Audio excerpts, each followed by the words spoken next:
महत्वता, नाम जाप की महत्वता हमारे पूर्व में किए हुए पापों को समाप्त करती चली।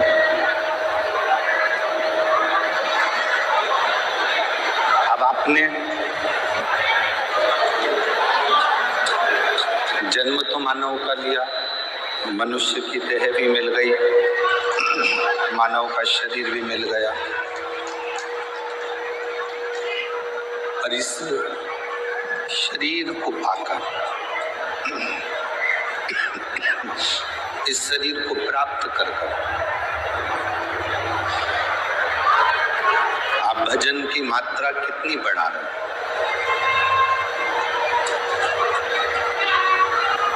आप अपने कीर्तन की मात्रा को कितना बढ़ा रहे हैं? आप राम नाम, कृष्ण नाम, शिव नाम कितना जप रहे हैं?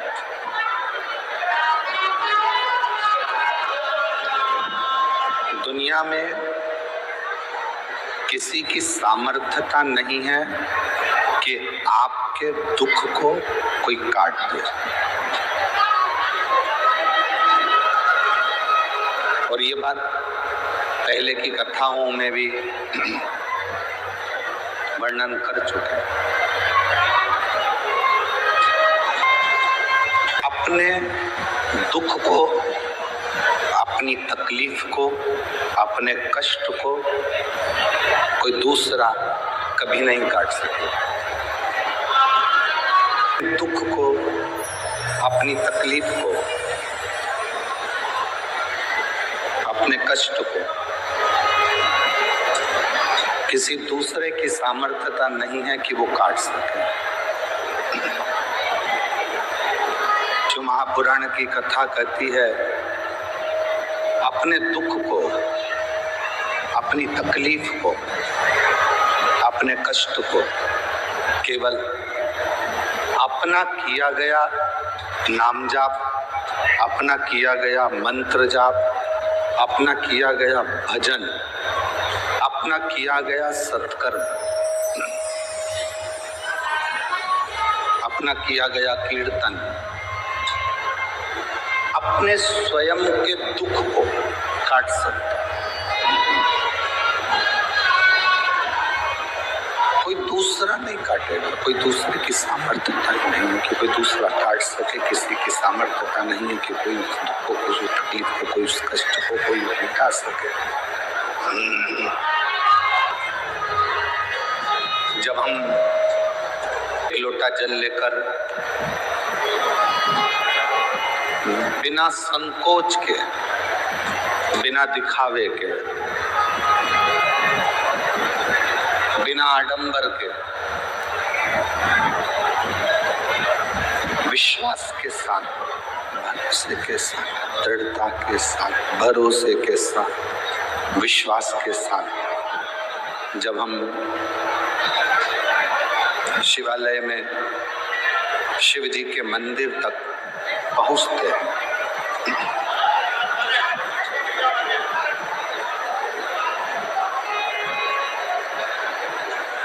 तब 33 कोटि देवता अपने अपने कार्य में लग जाते हैं।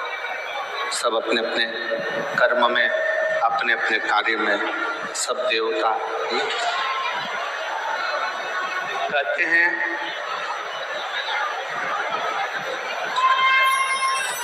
दो देवियों को भगवान विष्णु ने शंकर जी की सेवा के लिए सम्मुख में रखा है।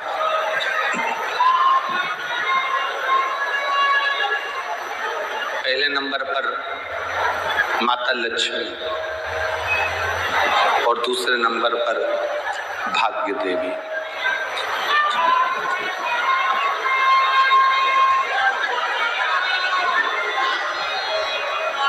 लक्ष्मी जी की माँ ख्याति देवी,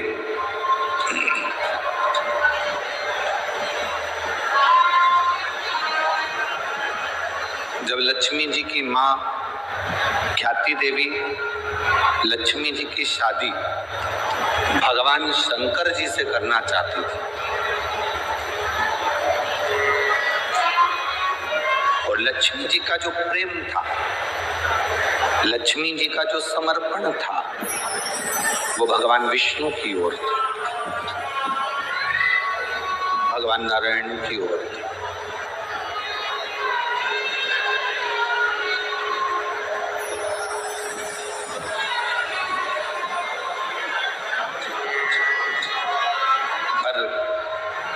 माता लक्ष्मी जी ने शिव जी की विनती करी, विनय करा, निवेदन करा,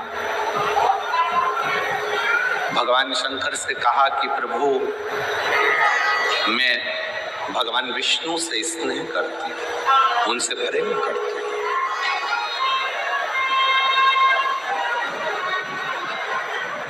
उनके प्रति मेरा समर्पण है।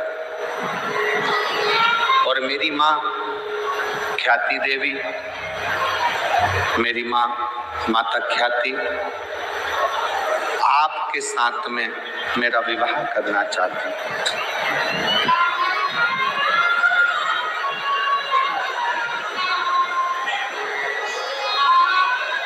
और मेरा पूर्ण समर्पण भगवान नारायण के प्रति है, भगवान विष्णु के प्रति।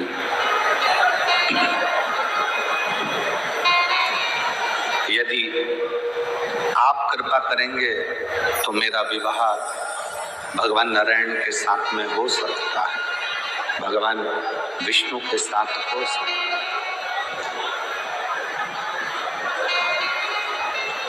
यदि आप करुणा करेंगे तो मैं भगवान विष्णु के साथ ब्याह जाऊंगी, मैं भगवान विष्णु के साथ विवाह होगा। शिव जी ने माता ख्याति प्रातः काल में जब पार्थिव शिवलिंग का पूजन कर रही थी,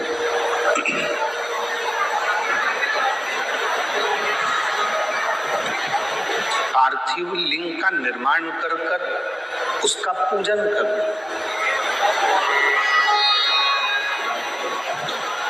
बैसाख के महीने में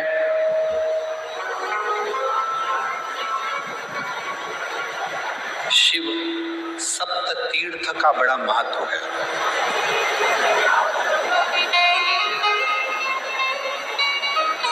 जिस नारी को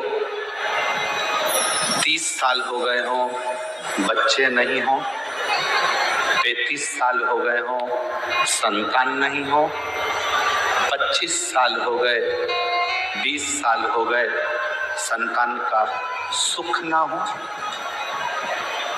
और डॉक्टर ने कह दिया कि कोई बहुत बड़ी बीमारी किसी व्यक्ति को है, रोग बड़ा, बीमारी बड़ी है, और उस बीमारी का कोई हल, उस रोग का कोई हल नहीं दिख रहा, कोई हल नजर न आता,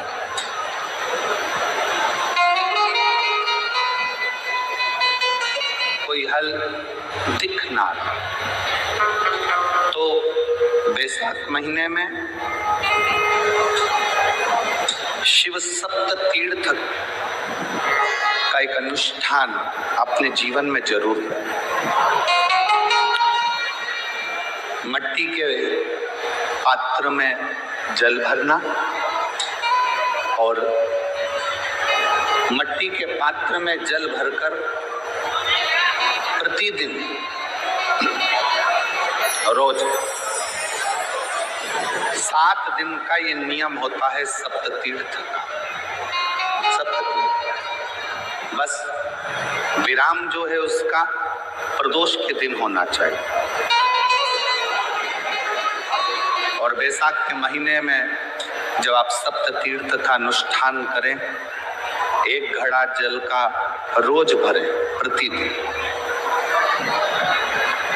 और 1 बेलपत्र,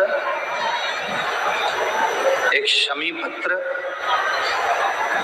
उस घड़े के नजदीक में कोई पात्र में अवश्य रखें। पात्र को, जो जल का घड़ा है, जल का पात्र है, उसको मिट्टी के ही दीप से या कोई श्वेत वस्त्र जिसको मला गया हो, धोया गया हो, साफ हो, उस वस्त्र से ढक दें। एक दिन एक शिवालय में जाएं, शमी पत्र अशोक सुंदरी वाली जगह पर समर्पित करें। अशोक सुंदरी की जगह जानते हो ना आप लोग? अशोक सुंदरी की जगह पर शमी पत्र समर्पित करें। बेलपत्र जहां आप खड़े हैं उधर से डंडी का भाग आपकी ओर हो और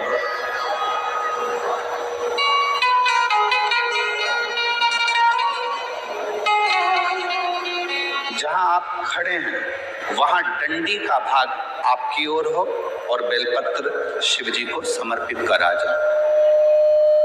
फिर जो मिट्टी के पात्र में जल है वो भगवान शंकर को अपनी कामना कर कर शिव जी को समर्पित करो।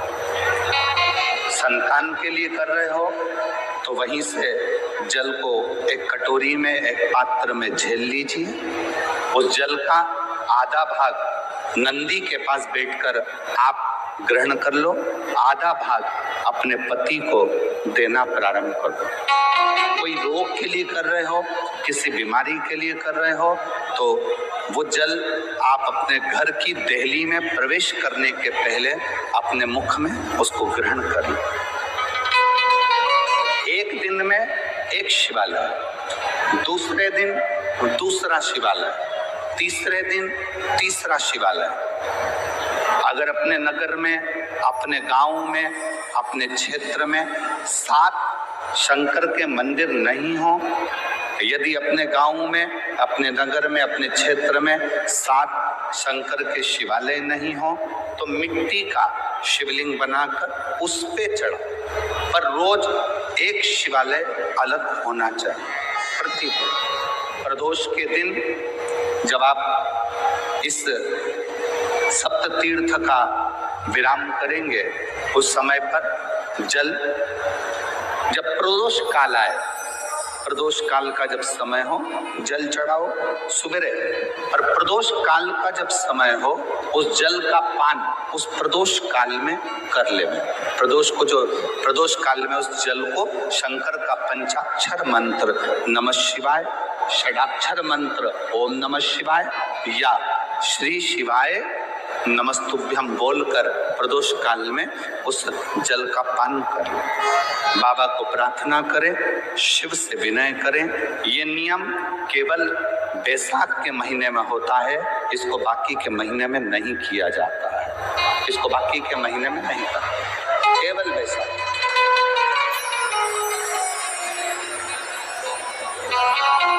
शिव सप्त तीर्थ का जो नियम है वो अपने जीवन में धारण करें। और हम तो कहेंगे, शिव महापुराण की कथा श्रवण करने वाले प्रत्येक बेटा बेटी से, शिव महापुराण की कथा सुनने वाले प्रत्येक शिव भक्त से हम तो कहेंगे कि शरीर में कोई रोग नहीं भी है, संतान की प्राप्ति नहीं भी चाहिए, उच्च शिक्षा के लिए आप कर रहे हैं, अपने जीवन की खुशहाली के लिए कर रहे हैं, तो शिव का सप्त तीर्थ अनुष्ठान अवश्य करें, अवश्य, और अपने जीवन को सार्थक करें।